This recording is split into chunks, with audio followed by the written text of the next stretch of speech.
The phone rang at 2:14 p.m. Jacob Renner would never forget that time. He was still reviewing cargo logs at his desk when the sound pierced the quiet rhythm of his office. 3 rings. Just 3. He picked it up, thinking it was Lily calling from school. Maybe she'd forgotten her lunch again. But the voice wasn't hers. "Mr. Renner," a low, distorted voice rasped through the speaker. "Listen carefully. Your daughter has been taken." Jacob froze. His mind emptied, lungs locked. "What? What did you say?" "If you want her back alive, you'll do exactly as you're told," the voice said. The line crackled like static thunder. For a brief moment, Jacob thought it was a sick joke. But then he heard it, Lily's voice, muffled, crying, "Daddy, please." Then silence. His stomach dropped. The room spun. Jacob gripped the desk for balance, barely holding the receiver. "Where is she? Who are you? I swear to God, if you—" $2 million. By midnight. No police, no tricks. Or the next call will be to identify her body. Click. Jacob stood there, phone pressed to his ear, long after the line went dead. A dull ringing filled his head like feedback from a broken speaker. He didn't remember grabbing his keys.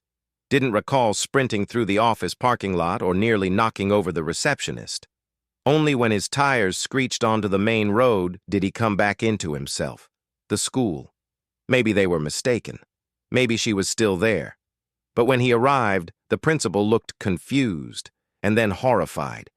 Lily had been picked up, early, by a woman claiming to be Jacob's sister. He didn't have a sister. The police arrived, asked him to stay calm, but Jacob couldn't hear them, couldn't breathe. Every second felt like sand slipping through his fingers, taking Lily with it.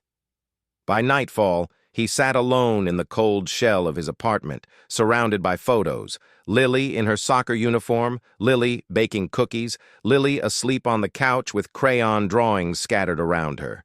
Each image stabbed like glass. Then the second call came. "You have until midnight," the voice said, unhurried. "You're running out of time, Mr. Renner." "I don't have that kind of money," Jacob said, voice shaking. "I'm just a supervisor. I manage trucks." The silence on the other end was unnerving. Then came a slow reply. "Then find someone who does." The line went dead again. Jacob stared at his reflection in the window, sweat running down his temples. That's when he thought of Vexton Freight. He had worked there for over 7 years. Never missed a shift. Ran logistics like clockwork. It was a billion-dollar shipping empire with insurance for everything. Maybe, just maybe, they'd help. He drove back, begging to speak to someone. Anyone. By 11 p.m., he sat across from 3 men in suits, board executives who didn't hide their annoyance at the hour. "You want us to pay a ransom?" one of them asked flatly. "It's Lily," Jacob said, pleading. "She's all I have. Please, I'll repay you. Take it out of my salary. Do whatever it takes." The room was silent. The men exchanged glances. Then Richard Vale, the CEO, leaned forward. "We'll front the money," he said, "but there's a condition." Jacob's heart thumped. "Anything." "You'll sign a liability waiver," Vale said. "You'll agree that this situation is entirely personal. Vexton bears no responsibility. We pay this, and we're done. No lawsuits, no media, no police. Understood?" Jacob hesitated. "You don't want me to go to the police?" Vale didn't blink. "You already said you didn't. We're simply protecting our investment. You're one of our own, Jacob, but this isn't charity." A thick folder slid across the table. Legal jargon, loopholes. Jacob's hands trembled as he signed. The money was wired to an offshore account by 11:47 p.m. At 12:03 a.m., Jacob received a message. "She's safe. Walk east from Pier 9. She'll be on the bench." He sprinted like a madman, lungs burning, knees aching, each step a prayer. Please let her be alive. Please let them have kept their word. And there she was, curled up on the bench in a pink hoodie. Tears streaked her dirt-smudged cheeks. Her stuffed giraffe clutched tight to her chest. He collapsed beside her, hugging her so tightly she gasped. "I'm here," he whispered over and over. "I've got you." She looked up, eyes wide. "They said you wouldn't come," she said. "They said no one would pay." Jacob bit his lip to stop from sobbing. They were wrong. But in the pit of his stomach, something churned. If this was random, why target a mid-level manager? Why so much money? Why not just take the child of someone richer, someone higher up? He looked out toward the empty docks, eyes narrowing. Something didn't feel right, and Jacob Renner was going to find out exactly what. Lily slept for 12 straight hours, but Jacob couldn't close his eyes for more than 10 minutes. Her return should have brought peace. Instead, it left questions, and the sick feeling that something deeper had just begun. He replayed everything: the call, the demand, the waiver, and most of all, Richard Vale's cold expression when Jacob had begged for help. The way the man emphasized "no police," like it was rehearsed. Vexton Freight had wired the money so fast it didn't seem like their first time. The next day, Detective Alia Monroe showed up, uninvited, in the hospital's visitor lounge where Lily was undergoing trauma evaluation. Her badge was discreet and her voice low. "We ran the area where your daughter was dropped," she said. "No useful prints. The bench was wiped clean. Camera from the pier's streetlight, removed last week. Scheduled maintenance, supposedly." Jacob's heart sank. "So, nothing?" "Not nothing," Monroe said, eyes sharp. "Too clean. That's the problem." She took out a notepad. "Your employer, Vexton, how involved were they?" He hesitated. The waiver he signed hung heavy on his conscience, but the question burned inside him now, stronger than fear. "They paid the ransom," he said slowly, "but they made me sign a non-liability agreement first. No media, no police, just money, wired within minutes." Monroe frowned. "That's fast for a company. No legal pushback?" "No," Jacob replied. "Just a folder already waiting on the desk." Monroe closed her notebook. "You think they staged this?" "I don't know," Jacob said, voice cracking. "But it wasn't random. They didn't ask for jewelry or my car. They knew how much money to ask for. Down to the cent, they knew Vexton would pay." She nodded. "If this was an inside job, they didn't want you dead. They wanted you scared." The detective left shortly after, promising to look closer. But Jacob knew what that meant. Someone higher up had already tightened the lid.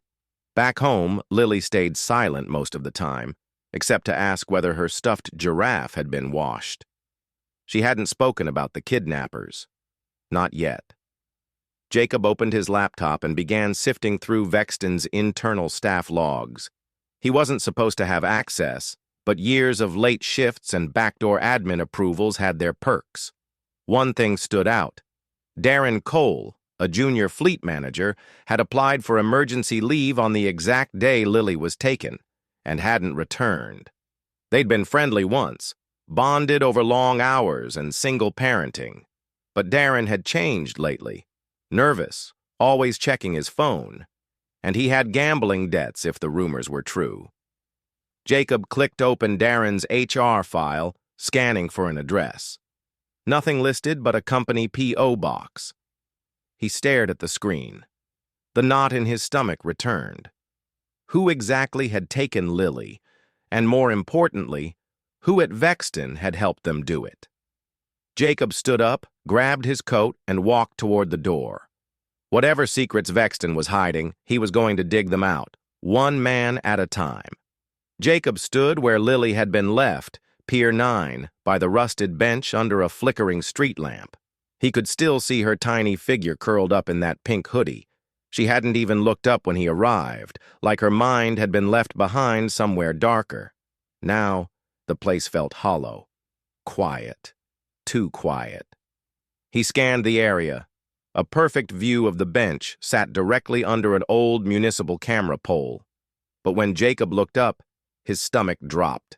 The camera was gone, completely removed, not broken, Not damaged. Gone. He called Monroe. "Yeah," she said after a pause, when he mentioned it. "I checked with the city. The removal was logged as scheduled maintenance, 3 days before Lily was taken." Jacob frowned. Do they usually take down working cameras without replacing them? But Vexton sponsors some of this infrastructure through a public-private initiative. Technically, they can request maintenance or removals. The line went quiet. "You're saying someone at Vexton had the camera pulled?" "I'm saying I think this isn't just about ransom anymore," Monroe replied. "This feels curated." The word sent chills up Jacob's spine. Back at the warehouse, Jacob began watching people. Subtle things, nervous glances, whispered conversations. Most people didn't look him in the eye, probably out of pity. But Darren was different.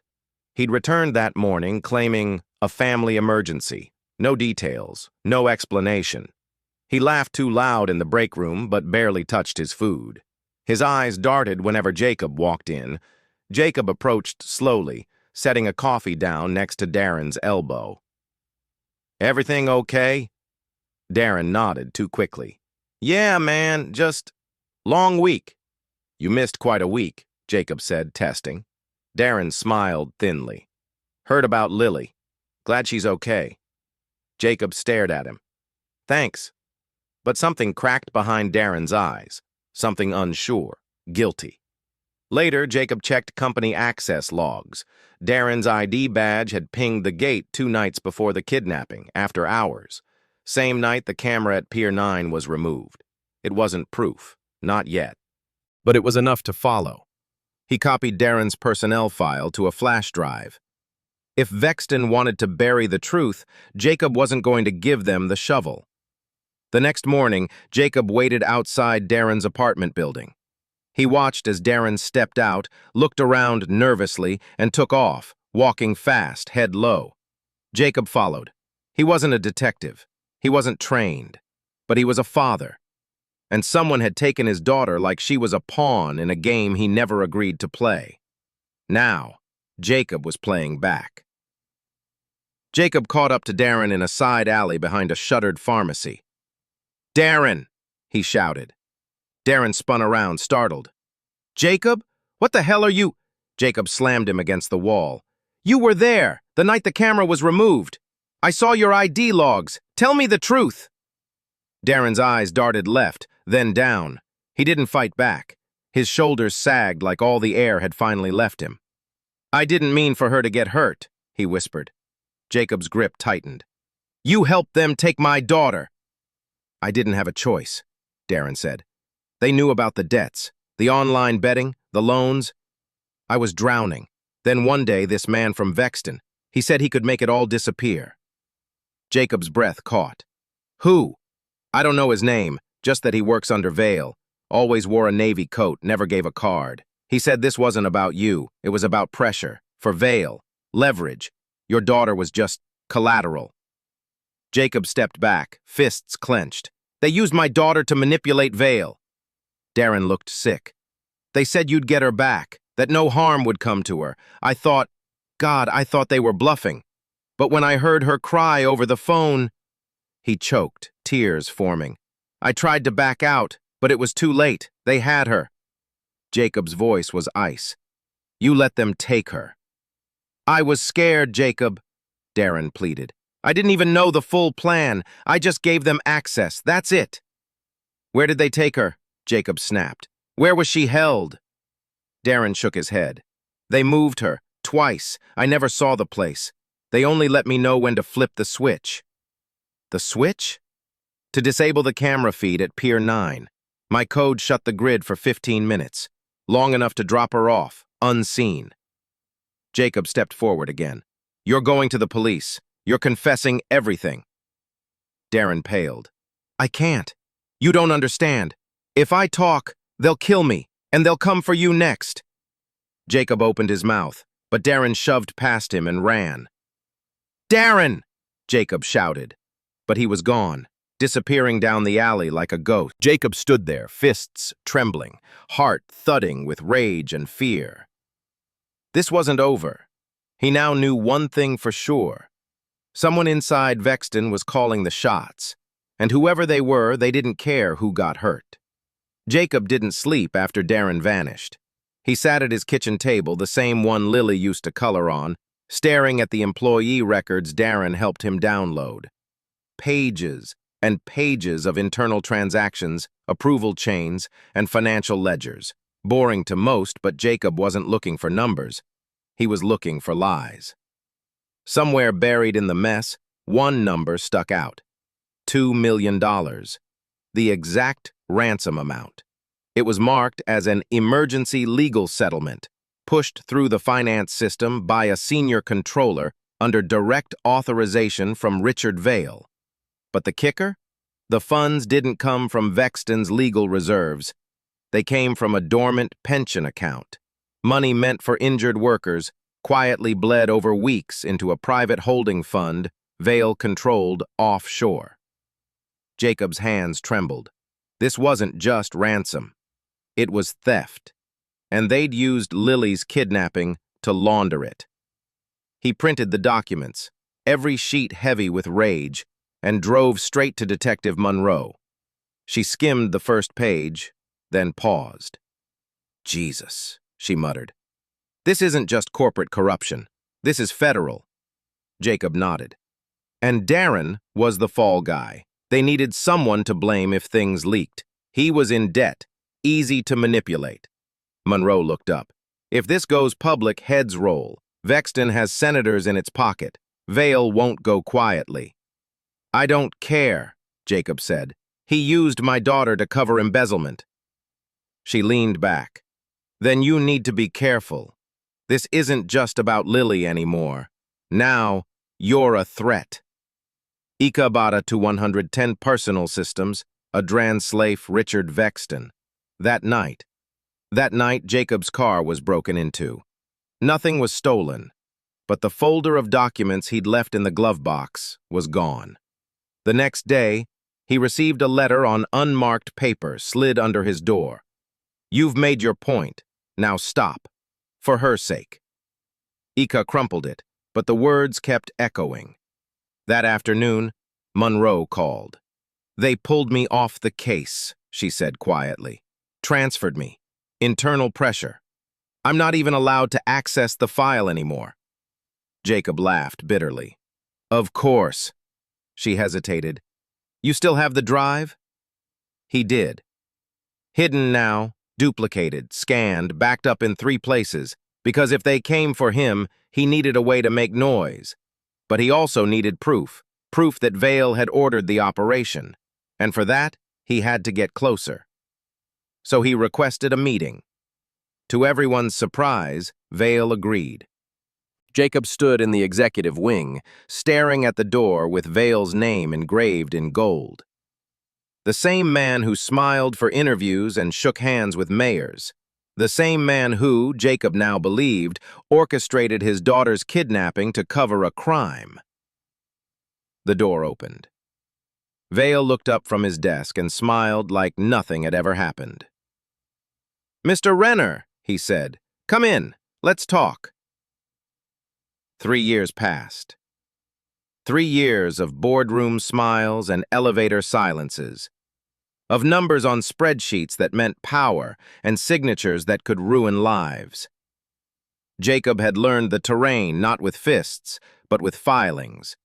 He didn't march through the gates. He seeped in. It started small, a minor investor group buried in the shareholder registry. He bought their loyalty.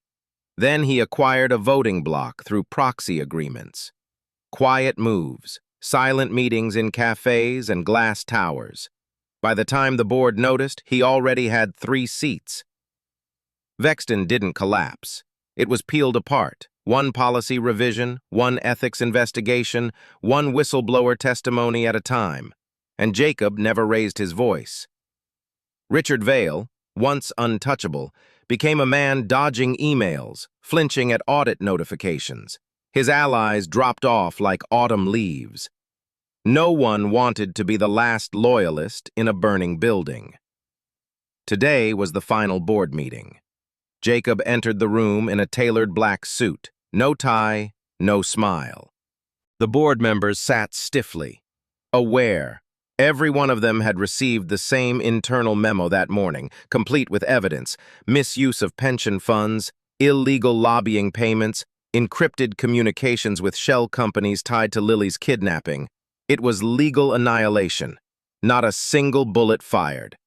Vale sat at the head of the table, but his hands trembled. "I built this company," he said, voice cracking. Jacob didn't flinch. "No, you bled it. You built a machine that fed on fear. I just turned the lights on." The vote was unanimous. Vale stood, straightened his cuffs, and walked out without a word. He passed Jacob in the doorway but didn't meet his eyes. It was over. 3 years ago, Jacob had begged this man for help. Now he walked into the same office, his office. It was sterile, sunlit, and far too quiet. Jacob placed his briefcase on the desk and opened it, not for contracts, but for something else. From a sealed folder, he pulled out Lily's crayon drawing, the one she'd made days before the abduction. It showed a stick-figure family, her, him, and a purple dog they never owned. He placed it in the center of the desk, the only frame in the room. He stood in silence for a while, the hum of the city vibrating through the windows behind him. Somewhere far below, people walked, unaware of the battles fought in this tower. Lily was one of them now, safe, laughing again, asking hard questions he still couldn't answer. But she was free, not just from her kidnappers, but from the shadow of a man who believed he could use her pain as leverage. Jacob hadn't killed anyone. He hadn't broken a single law, but he'd torn down an empire with patience and a pen. He sat down in the leather chair and leaned back slowly. From the outside, it might look like a victory, but he knew better. It was a reckoning.